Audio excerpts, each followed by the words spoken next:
Hi guys, this is your reading for Wednesday, the 1st of November. Thank you for joining me. I'm using the Truth Seekers Tarot again. It's the 1st of November, so I'm going to pull 3 cards here to give you an insight into the day. But the first day of the month is also very telling because it kind of sets the tone for the month. So I always think of the readings for the first day of the new month as having extra significance and extra meaning because they do kind of shine a light on what we're going to experience in the next 30 days. So let's have a look at what the cards want us to be aware of.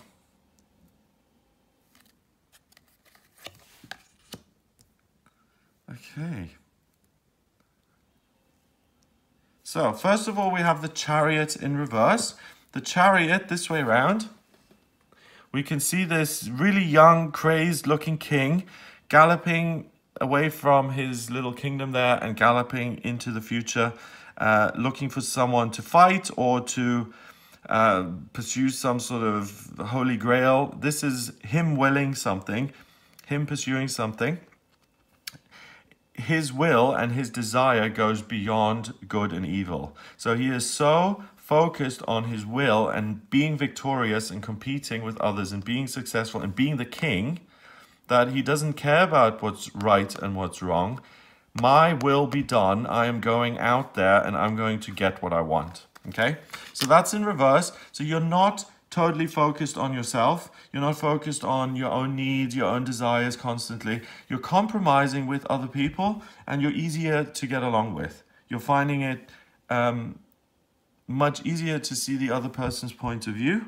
And because you're not so forceful in terms of I will have my way in the way that I want it and there is no compromise, you know, that kind of thing. Because that's not going on. You will find it much easier to get on with other people and to find compromise and to find common ground and all of those kind of things.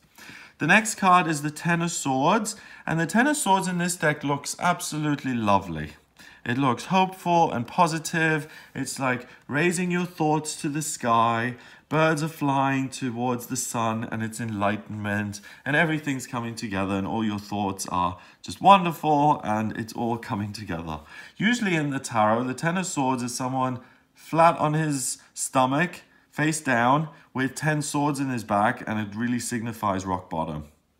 So I like the interpretation of this card because, one, you've given up your egomania. You have realized that you're not all-knowing, you're not omnipotent, you don't have all the answers, and even if you will something, sometimes it just doesn't work. You know, I will that, let's say I will that I have a giant mansion in London. Just because I will it isn't going to make it happen, right? I mean, I can put it out into the universe, I can try to manifest it, I can put it out there as a desire, then I can listen to the guidance that comes back, and then I can implement that guidance to achieve my dream, if that's what my dream is. But what I like about this representation with the swords pointing upwards, they're no longer crucifying someone.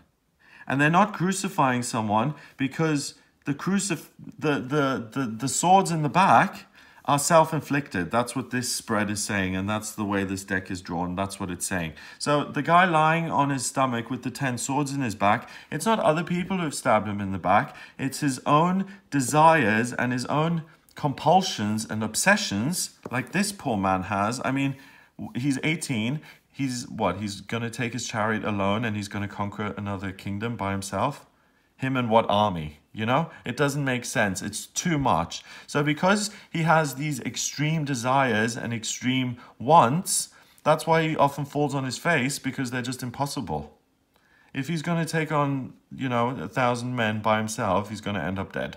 It's not going to be pleasant. So what the cards are saying here today is that your usual extreme tendencies to either be overbearing or bossy or to have psychotic rage or to be jealous or unforgiving or uncharitable or willful or greedy, whatever it is, you know, all those negative things that we have within us, those aren't in place today. You get on much better with other people and you can offer up all those negative things, you can offer them up and get rid of them and hand them over to your higher self, to the universe, to God, the creator, whatever you want to call it, because this card really looks peaceful. And rather than these swords being pointed downwards in terms of all my negative thinking is still affecting me. So for instance, I am not good looking enough, therefore I will not have a relationship. Turn the sword around, smash it in my back. That's the way that would feel. And then having 10 of those would really cause you to be at rock bottom. The swords are pointing upwards and they're pointing towards spirituality. So you're not listening to your own ego head. Instead, you're saying, I'm not perfect, I realize that.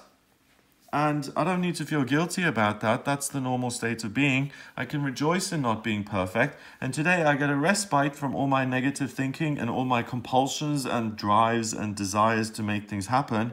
And I can hand them over either permanently or at the very least I can have a respite from them on this day. And because this is the reading for the 1st of November, it's likely that you can have a respite from them for the month of November, that you're not going to be this egomaniac and that you're going to be much more willing to listen to other people. Swords is also the suit that has to do with communication and ideas and inspiration. So each one of these negative thought patterns that you give away and that you hand over will leave a space, will leave a vacuum. And nature always fills those for you and it will replace it with something better. So this is an opportunity for change.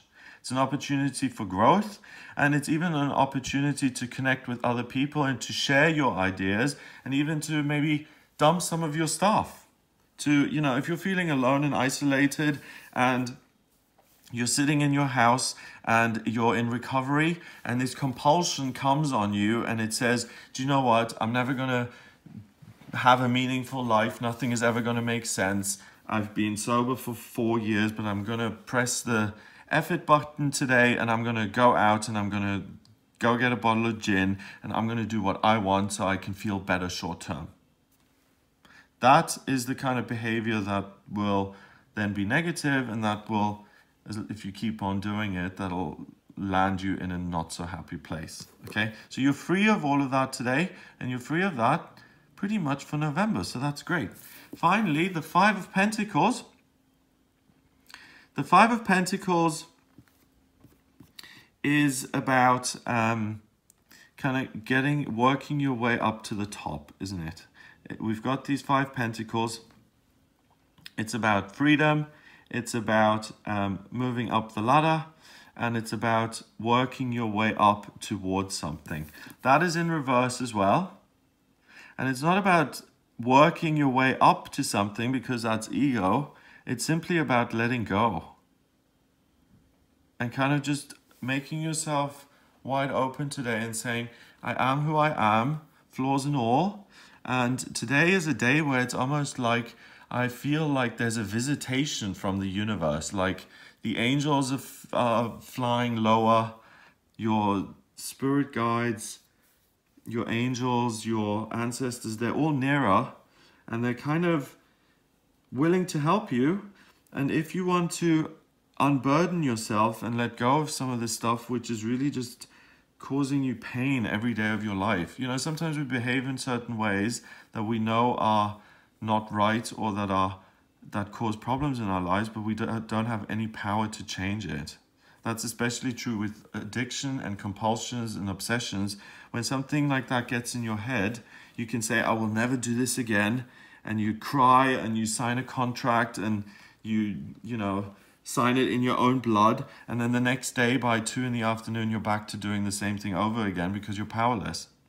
So anyone who is in that situation, anyone who wants to, or anyone whose life really is wonderful, but there's just one part of yourself that you'd like to improve or you'd like to let go of, you don't want to feed more energy into. Like for instance, if you struggle with jealousy or envy, then if you're aware of that, then today you can say, okay, today I'm going to hand over that envy, which means I'm going to be a little bit less envious every day from now on. And I'm going to have more gratitude and appreciation for the things I already have in my life, rather than just willing things into my life and looking at other people and seeing what they have and getting it for myself and working towards it. Instead, today I'm just going to let go. I'm going to hold off. I'm not going to be productive. I'm just going to let it all organically happen. That doesn't mean you don't have to go to work, by the way. If you still have a day job, you don't call in sick. That's not what I mean. I mean working on making progress on yourself. You've already come a long, long way, and now it's just about presenting all of the hidden treasures that you've unearthed within yourself and kind of handing them over and presenting them and letting them go. And then, I mean, I think this image of the two birds reaching the sun there is so, it just seems so peaceful. And that's what you can have on this day.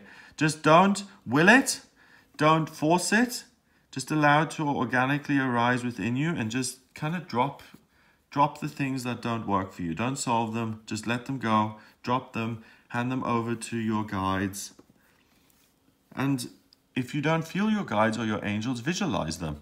Close your eyes and visualize an angel in front of you, or what your guide, visualize your guide in front of you.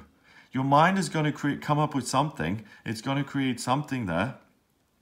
And you can trust that, and then find a symbol for the thing that you want to let go. Like, for instance, if I have lots of physical pain and I want to let go of that, I want to hand it over, then often when I'm stretching my hand out to whoever I work with, whether it's Moses or Jesus or my angels or whatever, when I hand it over, there's usually a symbol of that thing that's bothering me in my hand.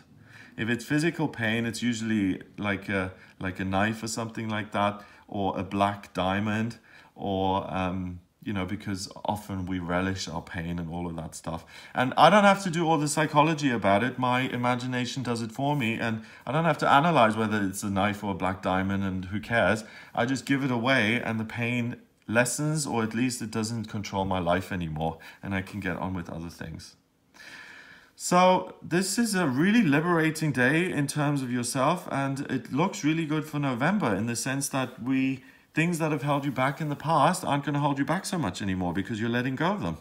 Number-wise, we've got 7 and 10 is 17, and 5 is 22. 22 is the master number of the builder. And it's the 1st of November. So you have the opportunity to build a new life for yourself as a result of the change in the internal landscape, which is going to make massive changes in the external landscape of your life. And also, you're not going to be in this rat race where you think you have to do everything yourself. You feel supported by the universe, by spirit, and you don't have to do everything yourself. You're helped. So I hope that gives you an idea of what the 1st of November is about. If you'd like a private reading with me, then please get in touch via my website. It's gregoryscott.com. Just click on the readings tab to order your reading. I use astrology, tarot, and numerology in my readings, and the astrology gives me a blueprint of your soul. It shows me what your life purpose is, your vocational aptitudes, your strengths and weaknesses, and I can also have a look at what's coming up in future via your love life, your finances, your career, family life, health, spirituality, spiritual progress, friendships, education, learning, growth, anything at all. So if you're interested, get in touch via the website. It is gregoryscott.com. Please remember to subscribe to this YouTube channel, and I'll speak to you tomorrow.